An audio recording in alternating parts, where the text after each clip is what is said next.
time to pick on Stephen King again with the Tommyknockers. Poor Stephen King. Why do I pick on him so much? Why do his miniseries give me so much joy? I know he's written good stuff, but the bad stuff is just so entertaining. His returning cliches and overuse of character traits often transfers so poorly into film. And oddly enough, the more time they have to explain and analyze it, say in an over 2.5 hour long TV special, usually the more horrible it is. What's that? Why yes, that is an ass-numbingly long time. So, let's not beat around the bush. Let's dive right into the Tommyknockers. So, our story takes place in... Maine! Go ahead and take a shot. As for me, I can't play this Stephen King drinking game anymore. I want to survive! But hey, that doesn't mean I still can't plug it. With the brand new home version, you won't ever have to worry about watching a Stephen King miniseries sober or awake ever again. It comes complete with beer glasses, pool toys, baseball hats, and even your very own talking Mr. Toomey doll. Scaring the little girl! So in the state of Maine, we're introduced to Hilly, and he's excited because his grandpa just got him a magic kit. Well, Dad says there's no such thing as magic. Kids and old people, we know that magic's real, no matter what anybody says. There is even a place that's magic. Uh-oh, Grandpa's off his meds again. Out by the Anderson farm. In my day, we called it Big Engine Woods. But it's called Burning Woods now. But no matter what it's called, there's magic there. The Indians believed it. I think they prefer the term Indian American, but keep going. Magic spirits. You have to keep your wits about you when you go there. And Hilly, never, never go there alone. You know, my grandpa told me a story like that too. He also ate sandpaper and called himself Vanessa, but I still believed him. And seeing how this is a Stephen King story, we cut to one of the other umpteen gazillion characters. This is Officer Ruth, and she's showing the kids around the station for a field trip.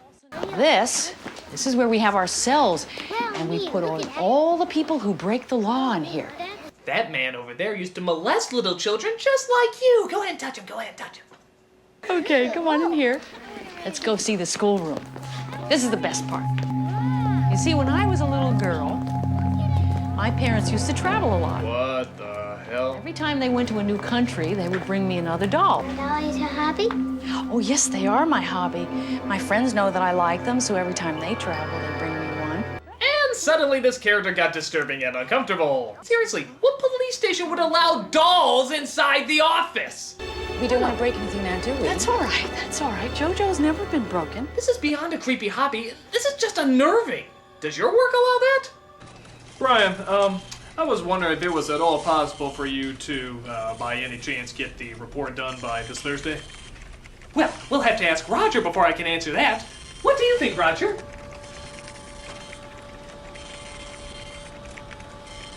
No. Oh, well, I tried. Go. Okay. But one of the children, imagine this, actually gets scared of one of the dolls.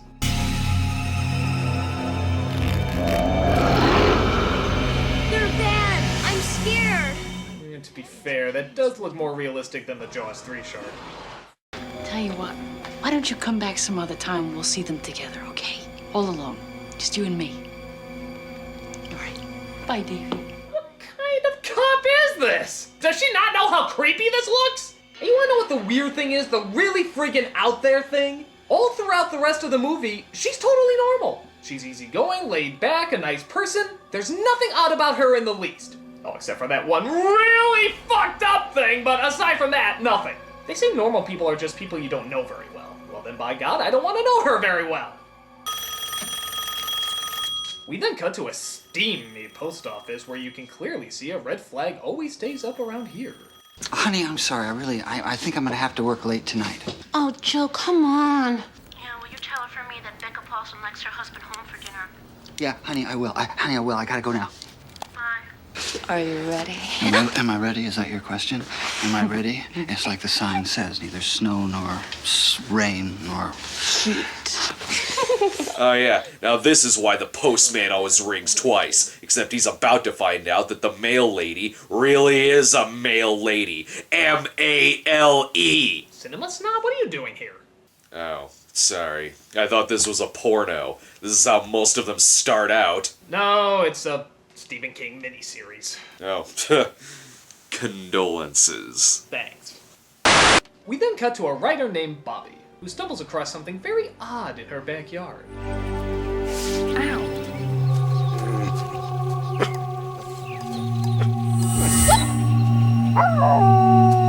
While that's going on, we cut to a poet played by Jimmy Smits, who is an alcoholic. Really? I haven't had a drink in about a year now. Jesus, we got all the callback characters in check. Why don't we just sing the cast that appears in every Stephen King movie? The people live in Maine, of course, there's nowhere else to live. With the writer, the alcoholic too, the adulterer and his whore, some dumb rednecks, a disappointing resolution here in Stephen King's Maine. So Smits is upset because he feels his alcoholism is keeping him from writing any new work. And he often talks about it with Bobby, as apparently they used to be an item. But she currently has her own problems. Like how her dog is acting strange after getting zapped by that radioactive muffler.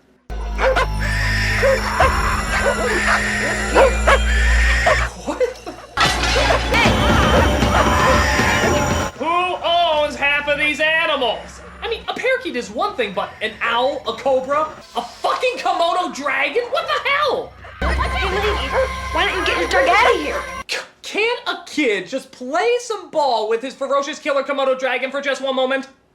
So Smits gets in front of a crowd and reads to an awaiting public. He reads specifically to the ethnicities of Maine, who seem to take up these 3 seats right here, and the people applaud with delight. However, not everybody is amused. I pay you to read new poetry, not old stuff. When's the last poem you wrote that got published? You're nothing but a drunk, Gardner. Always were, always will be. Of course, he's not gonna take any of that. He's gonna show her that he's not a drunk by... Why don't we add some vodka to that? Getting royally plastered. That'll show her. Should we maybe go upstairs or just give everybody a treat and do it right here on the rug, huh? Come on. I'm going to see to it that you'll never work again, you drunken, contentious, worthless... Oh! Well, this is a new one. A writer who's an alcoholic. I've never heard of such an odd combination. Caramba! Oh no, he's been taking fencing lessons from Burgess Meredith. Help you! Is that all you can say, Mr. Power Man, Mr. Kilowatt? You nooking SOB. If you remember nothing else in this world, remember this. God hates a coward. Well, there's only one dignified way to exit the scene. I'm sorry, I know we're supposed to feel sorry for him, but that's like the ending to a Goofy cartoon. He wakes up on a beach after a drunken rampage and is picked up by Officer Blagojevich, who takes him back home. While that's going on, Hilly's brother is frightened by something he hears making noise in the closet. Zoom, motherfucker! Ow! Son of a bitch, ow! Hilly, wake up! There's a monster in my closet. Don't listen to him. Just put your delicious brains back to sleep. Doopy-doopy-doop. Some monster squirt. But Hilly doesn't see any monster and tells his brother to go back to sleep. Can I sleep in your bed tonight? Sure. Back we go, all warm and safe and toasty. No, I don't like the way he said that. And I don't like the way he's snuggling with him either. You know, Maine is sick. Do you know that, Maine? You're very sick. Joseph R. Paulson, you get back here this instant! So we see the cheating postman out again as his wife, Deputy Olive Oil, reminds him that he forgot his sandwiches. For you and the boys? For your fishing trip? Really, this is great. Well, as bad as he is, at least he appreciates the fact that his wife made him sandwiches. Oh my god, he nixed the sandwiches! He nixed the sandwiches, you fucking asshole! Cheating on your wife is one thing, but throwing her sandwiches out the window? You are a bad, bad man! Then hop on in and let's see what we can catch. So while he's getting a good look at her Tommyknockers, Smits meets up with Bobby, who tells him that the strange device she started digging up seems to be making her smarter. Not only does she fix the plumbing in the house, but she also manages to take the water heater apart and fix that too. As I uncover it, it's sending out some kind of transmission. They've turned you into Einstein, huh? I mean, I have no idea how I got the hot water heater to work. I just knew as I was doing it, everything seemed clear as a bell.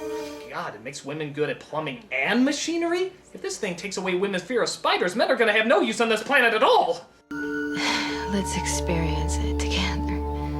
But as you'll see, she's not the only one getting the invention bug. Hilly, Olive Oil, and even the post hoe all seem to be friggin' geniuses now. Which might not be good news for Mr. Adulterer. Do you still love me, Joe? What kind of a dim bulb question is that anyway? No, you crazy. You're I'm sorry, no, I'm not. Jeez. Why are you so mean to me? Why is it so mean? Where are you going? How dare you ask me that question? I'm going out now, and I'll be back when I want to. You got it? But Joe! But. See, I never want to hear that word again. I never want to hear but again, because but is what a goat has for brains. And but is for the small-minded people in this small-minded town. And but is what you say when you want to get away from your stupid wife. My God! What is this guy? First the sandwiches, now laughing evilly while he's off to have an affair? Even Darth Vader would be like, Dude, you're a fucking ass. But Olive Oil seems to get some advice from an unlikely source. Listen, Becca, Joe, he's been cheating on you. Okay, Chaz. No. The correct response is the flying fuck! TVs don't talk. No, Becca, it appears that this one does. He's having an affair. You got it. Well, what am I gonna do? Kill him. Kill him. Kill him. Now you might be thinking to yourself, she's taking this way too comfortably well. But let me tell you, when your TV comes to life, there's no point in arguing with it. I know, trust me. Listen, I'll make him an offer he can't refuse. Oh, wait a minute, this cunt cheese is asleep. Hold on. Hey, cunt cheese! We're trying to tell a story here. Pay attention. Don't even think about changing the channel. I got a hitman pointing a gun at you right now. There's no point in calling the cops. I canceled your phone service an hour ago. And it's useless to get up from your chair seeing how I'll kill your mother if you do. But I guess that doesn't matter because I've rigged the house to explode in just a few seconds. Happy Halloween, Sleepy. Don't do that. So as these two continue to dig up the lost city of Tetris, Smits finally realizes maybe it's best to call the police. Guard! They will come here with trucks filled with barbed wire and men with guns, and they'll gag us, Guard. And you know that they would do it. E.T. is a true story. All the feds will come over here, they'll take all our stuff away, and then all the guns will turn into walkie-talkies. It'll be weird. And speaking of weird, Hilly's magic trick, using the invention that the crocodile tongue seemed to help create, seems to do its job a little too well, as it makes his brother disappear, but then never brings him back. Hilly, you stop fooling around and get Davy back. Now. I'm trying, but I can't. I'm trying, okay? Okay, where is he, honey? Where did he go? I don't know. I don't know where things go when they stop being here. Come back, Davy, come back. It's okay. I'm sure he just went to another dimension right within the realms of Outworld. Your brother's soul is mine. See, he's in good hands. But it turns out the brother really has disappeared, and nobody can find him. So, the whole entire town shows up, all 12 of them, to help track him down however they can. All except for one person who had to go home early. Oh, Joe left the search early. Said he was coming down with the flu. No, he can't be. He seriously can't be. I'll be back first thing in the morning. Okay. Thanks, Becca. I'm going to puke up my lunch if he is actually— Oh my God! You left a search for a lost child to fuck the mail lady? First the sandwiches, then the evil laughter, now abandoning a child to get laid. Dude, you're not gonna find the kid in her vagina! Forget it. Becca's gonna be manning those phones day and night until they find him. Oh. Day and night. Night and day. I can't take this guy. I really can't. He isn't just an asshole. He's like a compilation of assholes to make the world's biggest asshole. The $6 million asshole! Gentlemen, we can rebuild him. We have the technology. We will take elements from the world's biggest dick horses and make him shittier than he ever was before. Shittier. Crappier. Straight up cock muncher. But Olive Oil decides she can't take it anymore and sets up a trap for the Dickmeister. Would you turn this junk off? I mean, I hate this show. Turn it off yourself. What did you say to me? I said you could damn well turn on your soul to the woman! Hey now, you don't mean that. It's the crackers talking. That's it. Good night. Good day.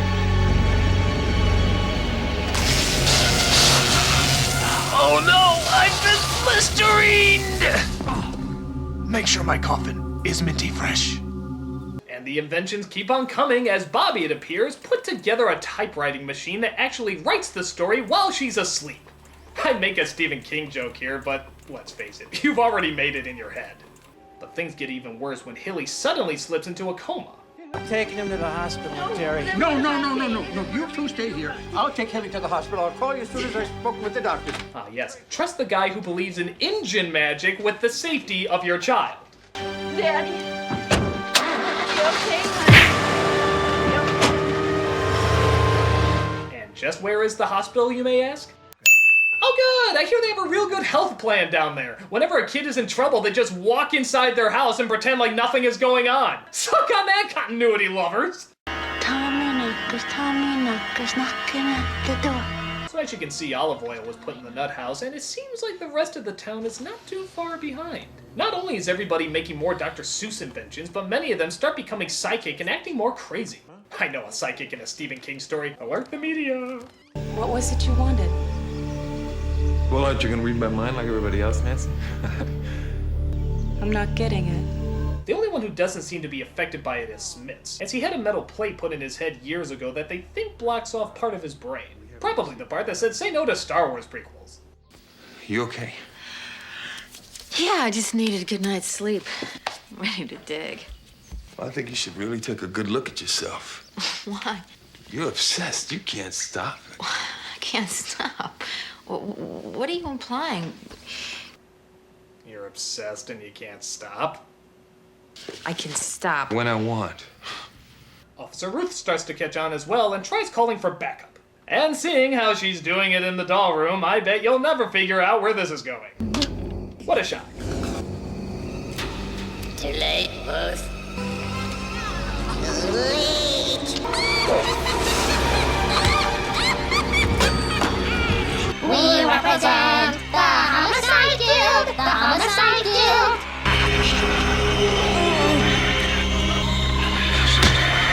Nessuno può fottere Chucky! Yeah, I bet you thought those dolls were just gonna sit there nice and quiet all throughout this Stephen King story, didn't ya? But nope, they hide her body and disappear off to, I don't know, Puppet Master 12 or something. And meanwhile, the post-ho has been doing some inventing as well, as she tries her new invention on a pair of dim-witted cops. Is he always so mean and grumpy? Is he like that to you too, Trooper? Or is it just me?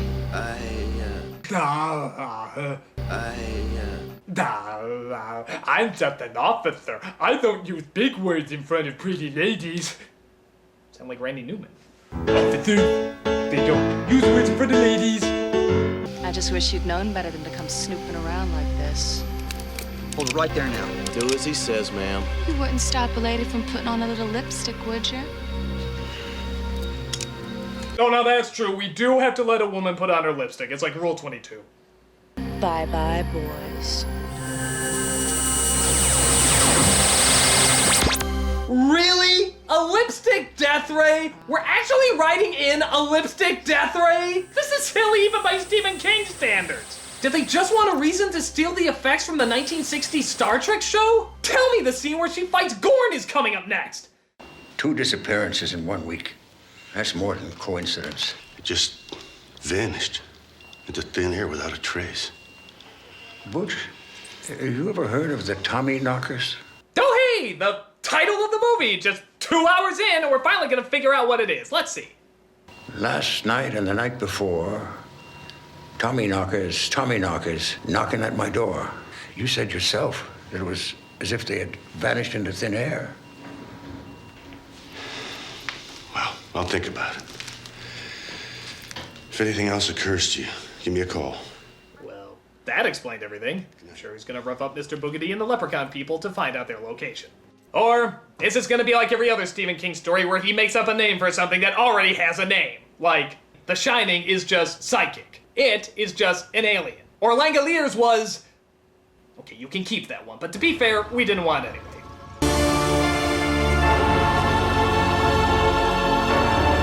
So everyone gathers around the Church of Slimer as everyone is hypnotized by the lean, mean green machine to keep digging it up.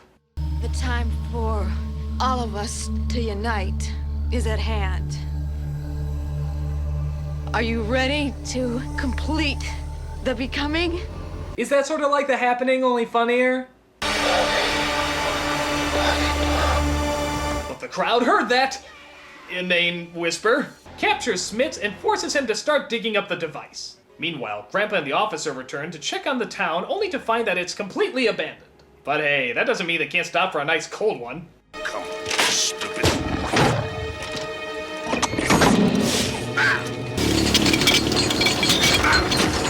They booby-trap the Coke machine. You know, how about like a mine in the road or something like that? I mean, this is goofily abstract. What if military forces aren't thirsty?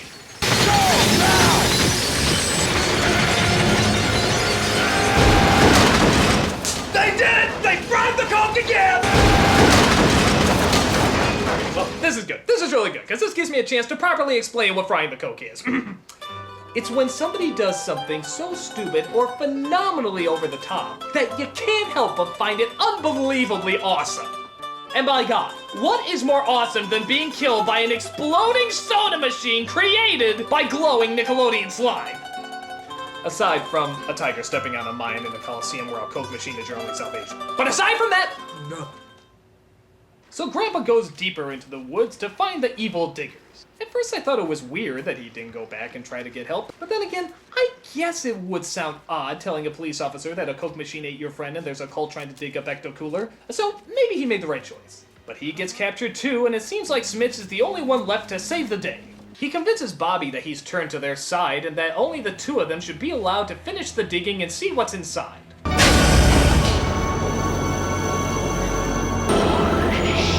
And just what is inside the machine? The TARDIS from Doctor Who.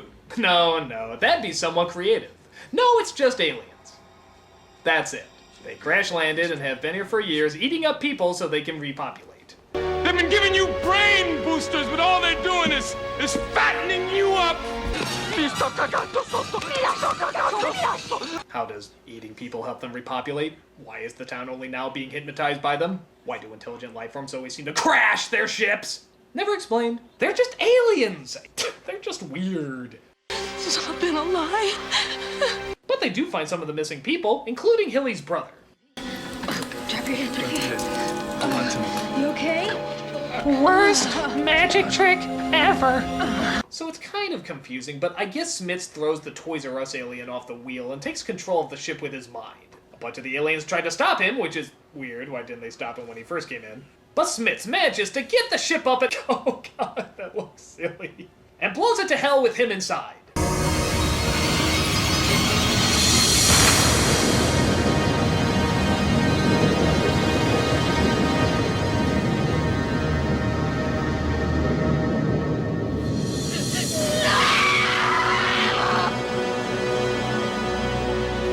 And that's where it ends. I shouldn't really say end, just more stops. And with that said, kids, I must ask the question, what have we learned today? Well, I learned there's a rumor that Stephen King wrote this while high off his ass. And honestly, I wouldn't doubt it. I mean, yeah, it's stupid, silly, and makes little sense, but it's also kind of like looking into somebody's psyche. Most of the story is talking about how a certain substance increases your creativity, but also increases your dependency. Much like King admitted that's what happened when he was a stoned alcoholic. So in that sense, it's actually sort of fascinating. Seeing one guy trying to get rid of his dependency while also trying to make others beat theirs. But taking that out of it, this actually is one of the more entertaining Stephen King miniseries, just based off of its goofiness. As usual, it's a lot of build-up to a disappointing payoff, but the build-up is always good, and the over-the-top delivery is a ton of fun to watch. Honestly, I say give it a watch. Just don't play the drinking game while watching it, your lungs will disappear. I'm the Nostalgia Critic, and Nostalgia-ween is on the way!